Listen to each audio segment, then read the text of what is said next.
How did one of the most persecuted communities in Europe end up shaping Russia from within, and then get blamed for its downfall? I'm Elvira Bary, an author born in the USSR, and in this video we'll unravel the complex and often tragic story of how Jews came to Russia, how they rose despite brutal discrimination, and how they became both scapegoats and symbols of success in Russian society. You'll see how centuries of migration, state policies, and conspiracy theories created a paradox of envy, fear, and admiration that still echoes today.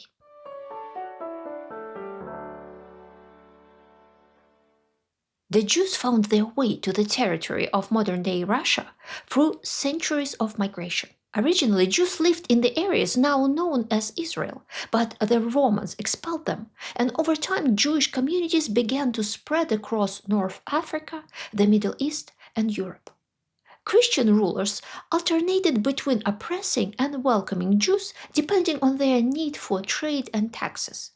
Polish kings and nobility often invited Jews from Central Europe to settle in the territories of modern Ukraine and Belarus, in an effort to speed up the economic development of these regions. In the 18th century, much of this land was incorporated into the Russian Empire, and the Polish and Lithuanian Jews became Russian subjects. In 1791, the Russian Empire imposed the Pale of Settlement, restricting Jews to certain areas. This included the new acquired Polish territories, large parts of Ukraine, including Crimea, and later Bessarabia, modern-day Moldova, which became part of Russia in 1812.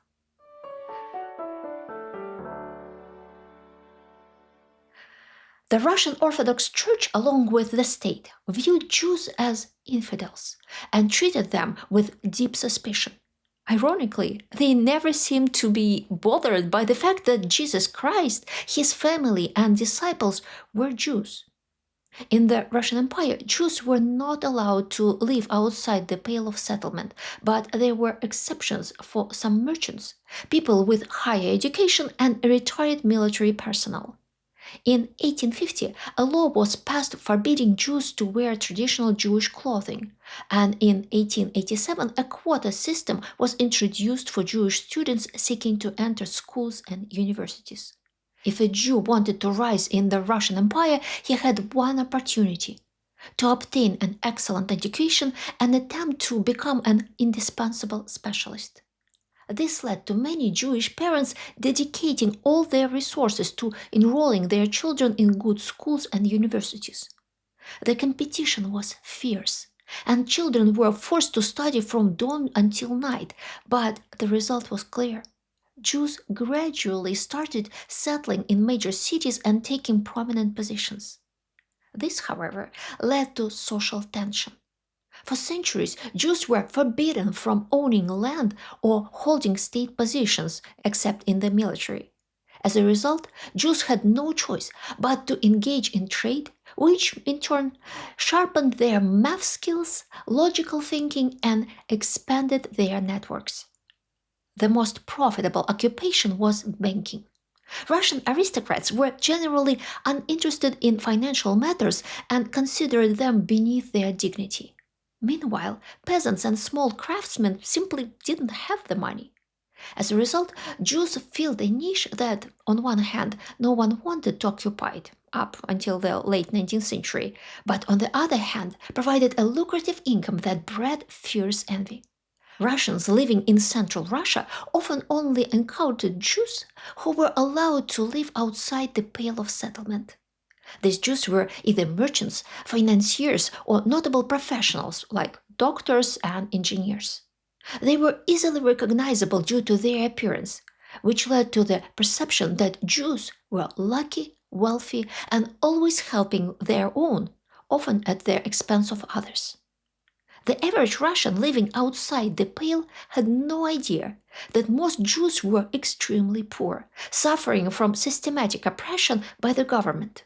Many of them worked as artisans or small traders, tailors, carpenters, shoemakers, and hat makers, to name a few. The Russian elite was overwhelmingly anti-Semitic. The nobility had lost their serfs, and their wealth quickly started to vanish because they didn't understand money or business. Yet, they still had to maintain a lavish lifestyle, so many of them borrowed money from Jews. The problem arose when it turned out that these loans had to be repaid with interest. And why should a prince, a descendant of an old noble family, a favorite of the Tsar and beautiful women, pay debts to a Jew who wasn't even a Christian? Why was this prince always broke, with his property mortgaged 100 times over, while some Jew seemed to have his finances in order? Perhaps he had dealings with the devil? Maybe he was into witchcraft? Or was he secretly trying to take over the Russian nobility and eventually all Christians? Naturally, the issue of Jewish treachery was a hot topic in the men's clubs and smoking rooms of aristocratic gatherings. Convincing the local poor that the Jews were up to something wasn't hard. The poor hated the rich, but they feared their own landlords, who could have them whipped or exiled to Siberia, while a Jew, no matter how rich, could not do anything to a true Orthodox Christian. So the common people took great pride in destroying Jewish property whenever they could. Moreover, among the Jewish youth who managed to move to the big cities, socialist ideas were very popular. Understandably, who wouldn't want equality? However, this only led to accusations from the political police that they were troublemakers seeking to overthrow the existing order. This, in turn, gave birth to the myth that Jews wanted to take over the world. To make matters worse, troubling rumors began circulating from America. Well-informed sources claimed that all the wealthy people there were Jews, which seemed highly suspicious. Have you heard of the American Revolution? Have you heard that there's no king or tsar in America? So who rules them? The Rothschilds. That's who. The authorities explicitly directed the public's anger toward Jews, even printing fake pamphlets like the Protocols of the Elders of Zion, which outlined a supposed Jewish plan of world domination and the destruction of the Christian world. Over time, this document was reprinted millions of times and translated into many languages. All of this led to pogroms, the immigration of Jews to the United States and Palestine, and the increased political engagement of Jewish youth as they sought to defend their rights. Political events only intensified matters. World War I broke out, followed by the February Revolution of 1917, which led to the abdication of the Tsar and the official abolition of the Pale of Settlement. Picture this. In Poland, Western Ukraine and Belarus there was war, and hundreds of thousands of Jews were forcibly displaced from the frontline Western provinces. In 1917, a massive wave of refugees poured into the major cities. These were people who looked different from Russians, and this created the impression of an invasion. Additionally, food started disappearing from the cities. There were no work, and wealthy Jews sought to help their fellow refugees. And this was infuriating. Why should a Russian woman wait for hours in line for bread and get nothing, while a Jewish woman receives something from the benefactors? It was a bitter pill to swallow.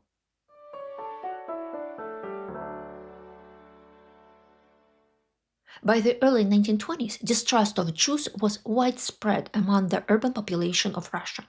Many Bolsheviks were Jewish, and many of them found positions in regional government, positions that they could never have attained under the Tsar. In fact, many members of the ЧК, the Soviet secret police, were also Jewish. One of the main creators of the Soviet state, Leon Trotsky, was Jewish, and everything seemed to fit the prophecy from the Protocols of the Elders of Zion. They had come and destroyed the Christian world. And the Bolsheviks did indeed start a campaign against Orthodox Christianity. Churches were closed, priests were executed or exiled to Siberia, and attending a religious service could cost you your job. Additionally, the Bolsheviks openly declared that their goal was a world revolution. It seemed clear to many that this was the fulfillment of the great Jewish conspiracy to seize world power. As a result, anti-Semitism became the unifying idea for the white movement which tried to resist the Bolsheviks. The white generals wanted to restore the monarchy. Some wanted to make Russia a democratic republic, while local national leaders dreamed of independence from Russia. Everyone was pulling in different directions and not particularly interested in helping each other. But one thing they all had in common was their hatred of Jews. And across all the territories occupied by the White Army, horrific Jewish pogroms were carried out. You can read more about this in my novel Russian Treasures. The link to the book is in the description. In the 1920s, the migration of Jews to the larger cities became widespread. Because education had always been highly valued in Jewish communities, many Jews held a significant advantage over the largely illiterate peasants who were migrating to the cities during the same period. After the Civil War, Russia faced a severe shortage of qualified personnel. Millions of specialists had emigrated, unwilling to live under the Bolsheviks. As a result, Jewish immigrants filled these vacant roles. The local population began to feel that they were everywhere. Early Soviet Russia lived in poverty, and people began to feel that all their misfortunes were due to the Jews in government and leadership roles. Officially, the USSR was not supposed to have anti-Semitism, and the government tried to fight this phenomenon by talking about the social and religious roots of prejudice against Jews. However, in reality, anti-Semitism was widespread even among the Soviet elite. And there were several reasons for this. During this period, the Soviet government implemented the new economic policy, NEP, which allowed people to run small businesses that sometimes brought significant profits. Many Jews became NEPmen, private entrepreneurs, and thrived during the economic collapse, which naturally fueled jealousy and resentment. Jews moved into sectors where they had not previously been allowed, such as agriculture, heavy industry, and government apparatus. Moreover, they helped each other find jobs, as it had always been customary in Jewish communities. In a country suffering from mass unemployment, the public believed that only Jews had benefited from the revolution. Another important feature of this period was that Jews became involved in the arts. The Ukrainian port city of Odessa, home to a large Jewish population, gave rise to many wonderful writers who contributed to Soviet literature. Jewish directors and actors were at the forefront of Soviet cinema, and Jewish painters played a significant role in the development of socialist realism. At the same time, the state took every measure to assimilate Jews and sever their ties to religion. However, no exceptions were made for them. The party's policy aimed to suppress all national cultures and create a new type of individual, a Soviet person.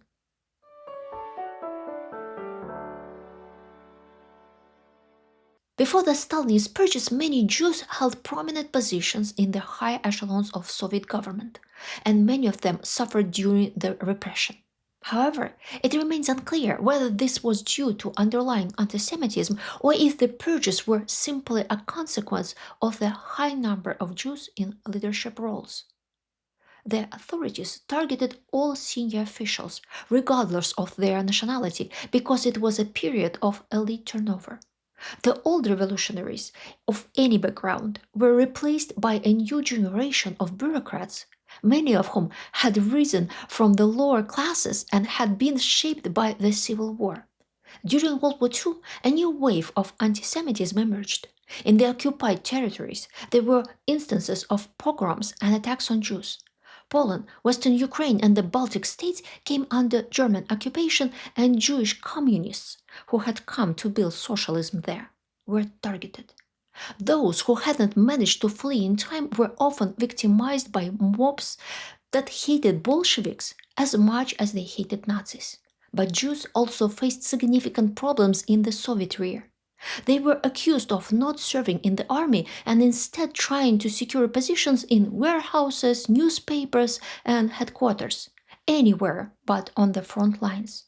While these claims were not supported by statistics, people living in extreme stress found it impossible to prove otherwise. Unofficially, there were orders not to award Jewish military honors or promotions in time. The Nazis conducted a massive anti-Semitic propaganda campaign in the occupied territories, and it had its effect. After the liberation of these territories, pogroms erupted in many places, with the largest being the Kiev pogrom of September 7, 1945. Before the war, Jews made up about a quarter of Kiev's population, but under Nazi occupation they had nearly disappeared. When they began to return from evacuation, they found that their rooms in communal apartments were already occupied by others, who were unwilling to vacate. This led to quarrels, sometimes escalating into violence or even murder.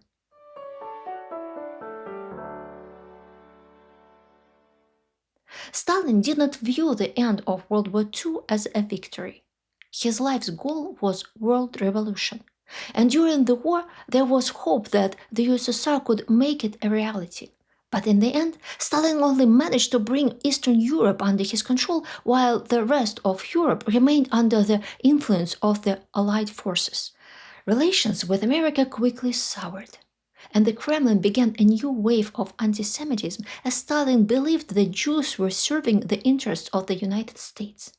This led to a new round of repression, which targeted a number of political figures, doctors, and intellectuals. Meanwhile, the State of Israel was established in Palestine, and Soviet Jews became increasingly interested in it. It was clear that in the USSR there would be no equal rights for Jews. Of course, any hint of a desire to immigrate was seen by the authorities as an act of betrayal. After all, who would want to leave the freest country in the world? Only traitors. After Stalin's death, Soviet leaders began to express concerns that the number of Jews involved in intellectual work was far greater than their share of the population. In 1950, Soviet Minister of Culture Yekaterina Furtseva publicly stated that the number of Jewish students should be proportional to the number of Jewish minors. In the following years, the problems of Zionism and anti-Semitism grew more intense. Initially, it was believed that Israel would support the Soviet Union in its Middle Eastern ventures, but in reality, Israel became an ally of the United States. The Soviet government systematically fueled hatred against Jews among Arabs, claiming that the US and Israel were imperialist countries completely controlled by rich Jews. What is happening today in the Middle East is largely a result of these efforts.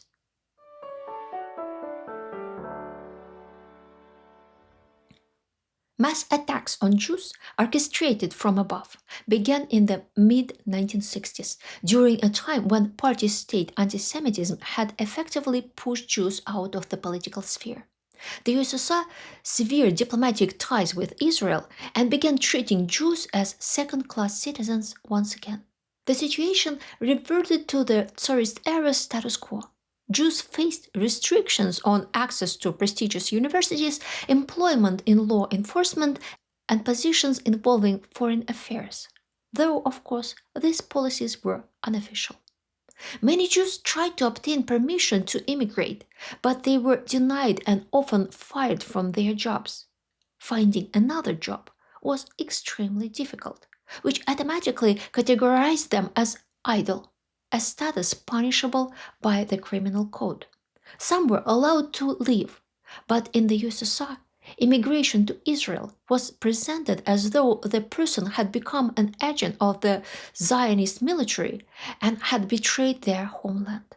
Nevertheless, Jewish activists initiated a broad effort to study Hebrew, Jewish history, and produce educational materials. In cities like Leningrad, Moscow, and Riga, hundreds of people were learning Hebrew in private homes. In the 1970s, the policy on immigration was relaxed, But not because Soviet leaders suddenly became kind-hearted, but because they needed trade relations with the US. And America insisted on Jewish immigration. This led to the mass exodus of Jews, primarily to Israel and the US.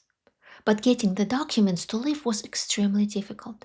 One had to have good connections or be willing to bribe. Slowly, Jews were allowed to leave, but they were forced to leave almost all their belongings behind. My friend Yulia shared her experience of being a Jewish woman in late Soviet Russia. She lived in Leningrad, now St. Petersburg, and was deeply involved in Zionism. In their community, they often held celebrations, lectures on Jewish culture and history, and she attended them regularly.